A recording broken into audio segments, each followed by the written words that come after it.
Bem, pessoal, boa noite. Vamos começar agora mais falar de um ano, mais um ano aí de desfile, né? Hoje vesti minha camisetinha aqui da Portela em homenagem à minha escola, porque é um ano que de desfile da Portela, de um dos desfiles que eu mais gosto da Portela, que é 87, Adelaide. E é um ano também muito complicado, talvez o primeiro ano polêmico, realmente polêmico da era Sambódromo. Acho que um dos mais polêmicos da história. Do título, não diria o rebaixamento, mas até a ascensão foi complicado, né? Enfim, nós tínhamos aí 16 escolas desfilando e tinha uma crise imensa por causa do plano da época, não lembro agora se era plano cruzado, acho que era cruzado, e as escolas muito endividadas, e isso gerou algumas complicações na hora de botar a mão no bolso para fazer carnaval, né?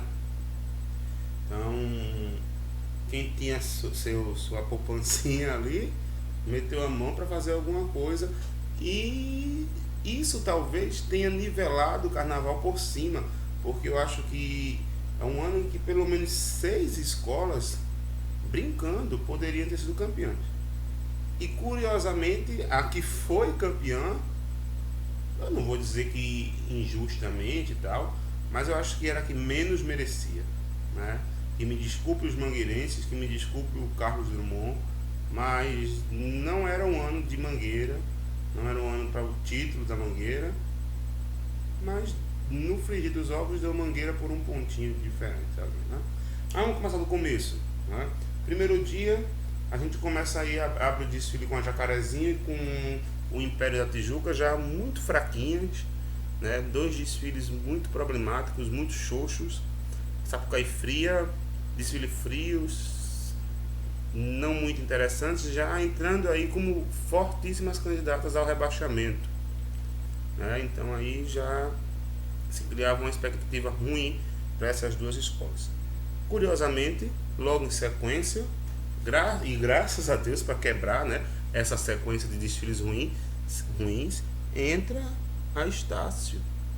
A Estácio da Alicia Lacerda e da Rosa Magalhães, com o famosíssimo, comentadíssimo, o buchicho do momento, Tititi do Saputi. É marcha, é samba, ninguém sabe, ninguém viu. O problema é que o desfile aconteceu, foi assim um marco, tanto que foi reeditado, e era talvez o grande momento da Estácio, depois de ter virado Estácio mesmo, né, Tititi do Saputi, credenciando inclusive a escola ao campeonato, né?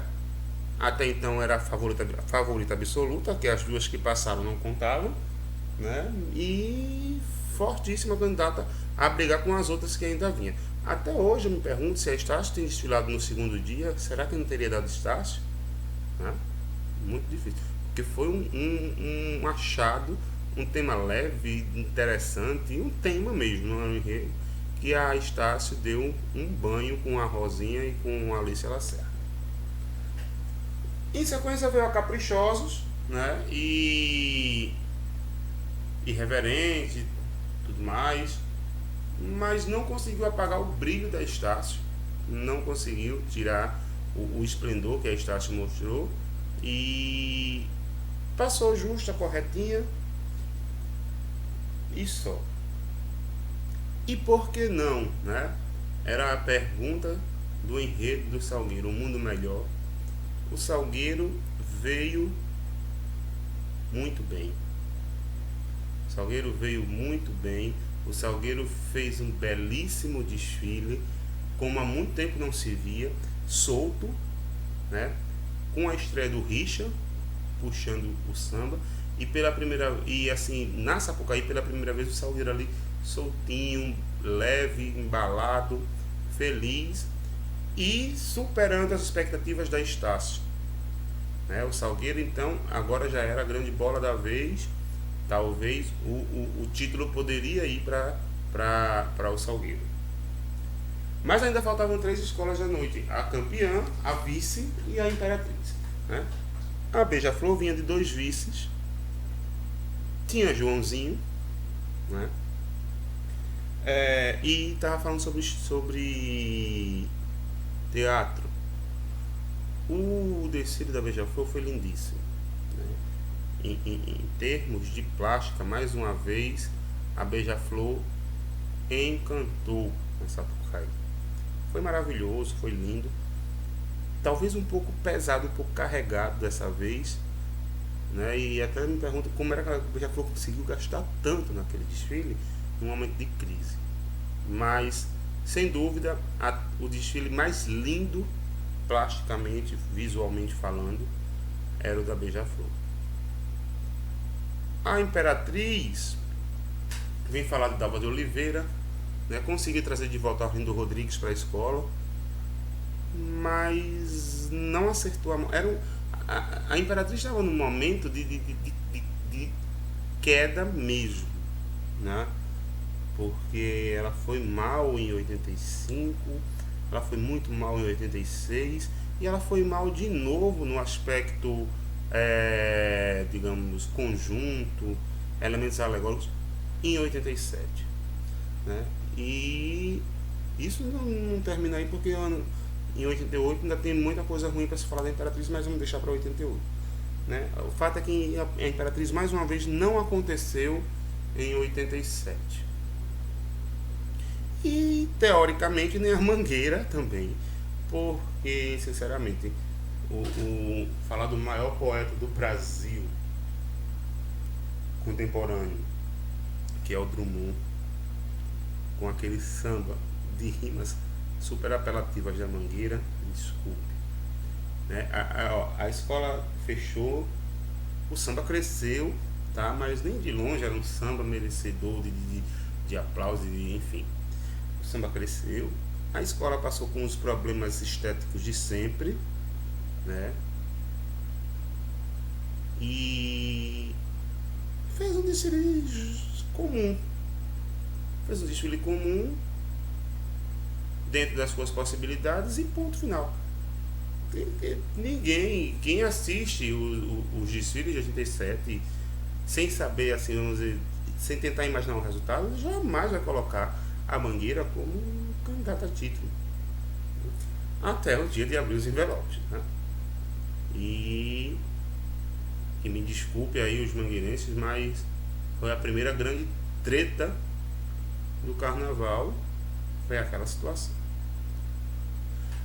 Temos ainda o outro dia, né? Um dia forte esse domingo, né? Com Beija-Flor, Mangueira, Salgueiro, com Estácio, né? E com escolas que haviam acontecido em algumas situações como a Caprichosos, né? Enfim, mas um dia muito robusto. Segundo dia. O segundo dia já começa muito bem com a São Clemente. A São Clemente falando dos capitães de asfalto, fazendo uma alusão a capitães de areia, falando das nossas crianças, né? Pedindo um melhor cuidado às nossas crianças. E a São Clemente deu um recado muito bem dado, né? Botou um dedo ali na ferida, ó, tem que ser assim, hein? E mostrou como é que a coisa deve ser feita, e fez muito bem feito. E também, diferentemente do primeiro dia, as duas primeiras escolas que abriram o desfile, aliás, as 3 primeiras escolas que abriram o desfile de segunda foram muito bem.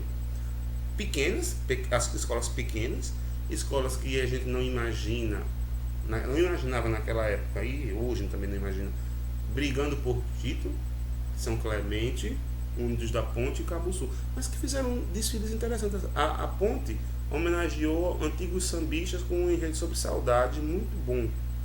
E a Cabo Sul falou de Roberto Carlos, que na minha modéstia à parte, dá uma alfinetadazinha aí nos nilopolitanos, é um enredo, não vou dizer que mais bonito, porque dinheiro faz muita diferença, mas bem mais construído, muito melhor construído do que o enredo da Beija-Flor de 2011, hein? E apesar que da Beija-Flor deu o título, né? Mas tinha Roberto lá, o Roberto desfilou, a mãe do Roberto desfilou, a dona Lady Laura. Então foi um enredo bem feito. Essas 3 escolas aí passaram muito bem abrindo a noite de segunda-feira, né? São Clemente, a Ponte e a Cabo Sul. Em sequência viria o Império Serrano e se esperava do Império Serrano uma apresentação tão boa quanto foi a de 86 com Eu Quero. E o Império estava com um enredo que tinha muito a cara dele, um enredo tropical, um enredo sobre chacrinha, um enredo que lembrava também Carmen Miranda, enfim, um enredo sobre comunicação e sobre chacrinha. Mas a escola não aconteceu. A escola apagou, teve problemas de estética também muito graves e não deu. O Império, já se sabia naquele momento que o Império estava fora. E apesar de termos aí já 4 desfiles já na segunda, né? São Clemente, Ponte, Cabuçu e Império, até então as favoritas ainda eram as de domingo, inclusive para fechar ali o desfile das campeãs. Não se comentava nenhuma dessas 4 aí nas campeãs. Até a entrada da Vila Isabel, né? Vem a Vila Isabel com um enredo maravilhoso sobre raízes, falando sobre ali uma lenda indígena. Nossa, tem um carro do sol que é lindíssimo, aquele carro maravilhoso. O Max no auge da sua inspiração, trabalhando muito bem na vila. E o Martinho da Vila faz um samba que para muitos não é bom, para mim é lindíssimo. É um samba que não tem rima, mas é um samba muito gostoso de ouvir. E a vila passou e levou até grito de campeão, né? Então, para muitos, um desfile que bateu todos os desfiles da primeira noite. Então era a Vila Isabel ali nas cabeças, candidatíssima a título, né? Em seguida vem a Ilha. Se esperava também uma boa apresentação da Ilha, porque a Ilha tinha sido quinta colocada de 86, e a Ilha falou sobre jornal, comunicação, enredo extra, mas a Ilha não funcionou. E assim, parecia mesmo que o primeiro dia de 87 tinha sido melhor do que o segundo, porque só faltavam 2 escolas, né? Só faltavam 2 escolas, e o primeiro dia já tinha credenciado ali a Estácio, a Beija-Flor, o Salgueiro e a Mangueira não estava credenciada, mas ia ser a campeã, então a gente não pode deixar ela de fora, né? Enquanto que no segundo dia, depois de 5 escolas já terem passado, 6 escolas já terem passado, só a Vila Isabel se credenciara a brigar por esse título. Porém, ainda faltavam a minha Portela, né? E a Mocidade. Linda a minha Portela. Linda, linda, linda, linda. Um samba que eu adoro, aquele samba sobre a Pomba da Paz, Adelaide. Um desfile que é raro de se ver na Portela, porque quebra o padrão do azul, um desfile multicolorido da Portela, um desfile que sensibiliza, né? E que se o título caísse nas mãos da Portela, estaria muito bem dado, né? E também credenciadíssima a título, a brigar por alguma coisa. Faltava a Mocidade. Campeão de 85, não muito bem em 86, trouxe de volta o Fernando Pinto para a escola, né? E isso deu um gás diferente para a escola, porque a temática Tupiniquim, Tupinicópolis, indígena, uma cidade indígena, né? O povo enquanto índio, o índio enquanto povo, aquilo foi algo assim que a gente fica até com reticências na boca, porque não tem o que falar, foi de tão espetacular que foi.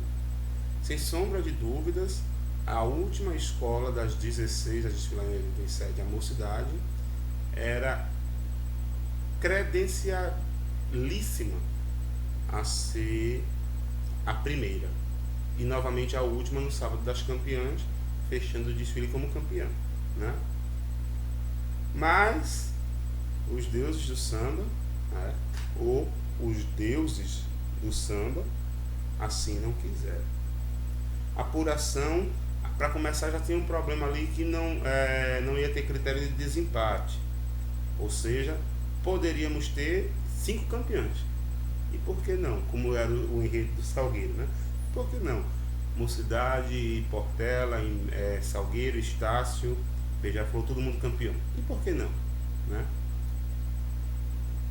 Mas não foi. A apuração deu o título para Mangueira por um ponto. Um pontinho tirou o título da Mocidade e deu para Mangueira. E pasmem vocês, não tinha ninguém na quadra da Mangueira para comemorar. Por quê? Porque não era esperado. Não era esperado o título, não era esperado a premiação, e a Mangueira se sagrou campeã sozinha. Numa situação que poderia ter um impacto de pelo menos 4 ou 5 escolas, a Mangueira saiu campeã só. Os empates vieram depois, né? A Mocidade no vice, e aí começam os empates. A Portela e o Império, a Portela em terceiro, o Império em quarto. Depois vem a Beija-Flor, injustissimamente. Na verdade, Portela e Império dividem o terceiro lugar. A Beija-Flor injustíssima em quarto. E junto com o Estácio, do Tito Saputi, né? E inconcebivelmente, numa interrogação que nunca vai se desfeita da cabeça, a Vila Isabel e o Salgueiro em quinto. E ficou isso, né? Na verdade, todas as credenciadas voltaram, porque Salgueiro, Vila, Estácio, Beija, Portela. Gente, me desculpem, eu coloquei Império Serrano aí, tira o Império. Portela e Beija-Flor, Mocidade e Mangueira, certo? Então, assim, um grupo aí de campeãs que eram aquelas que estavam no bolo. Mas não dá para entender como é que a Mangueira, com o desfile menos esperado de todos esses, se sagra campeão, né? E foi isso que aconteceu. Uma das curiosidades que marcaram esse carnaval foi nessa apuração justamente o caso da jurada Marina Montini, se não me engano, ela era jurada de conjunto, que deu nota 5 e 6 para todas as escolas e só deu 10 para a Mocidade. Só que, na verdade, o que aconteceu ali foi o seguinte: o quesito de conjunto ele era dividido em 2 aspectos: sequência e unidade. Sequência se dava notas de 3 a 6 e unidade de 2 a 4. O problema que a jurada foi o seguinte: ela não virou a página, achou que era uma página só e só deu notas de sequência, não deu as notas de unidade. Então ela saiu dando 5, 6 para todo mundo. E na da Mocidade, ela deixou em aberto, deixou em branco e colocou o seguinte: a escola estava linda, nota máxima, mas não colocou a nota numérica. O locutor, na hora de locutar, não viu a nota, mas leu a justificativa. Ao ler a justificativa, gritou: nota máxima, nota 10. E aí ficou aquele mito de que só a Mocidade tirou 10, a jurada, todas as outras escolas tiraram 5 ou 6. Sei que foi uma confusão dos diabos, né? A coisa desbancou. E imagina se a Mocidade tivesse sido campeã, né? Na verdade, quem foi campeã foi a Mangueira. A Mangueira volta no desfile das campeãs vaiadíssima. Nunca imaginei de ver a Mangueira vaiada, né? Jamelão irritadíssimo. Se foi comprado, se não foi, ninguém nunca vai saber. Mas entra aí o primeiro dos grandes casos de Sapucaí de injustiça. Porque, para sermos justos, tinha que ser Tupinicópolis, Mocidade, com o campeonato de 87. Né? Mas a da Mangueira não se vai mudar isso, e é um vice que fica o vice da Mocidade com gosto de título. Certo? É isso aí, 87 está aí para vocês. Boa noite e até o ano de 1988. Até mais.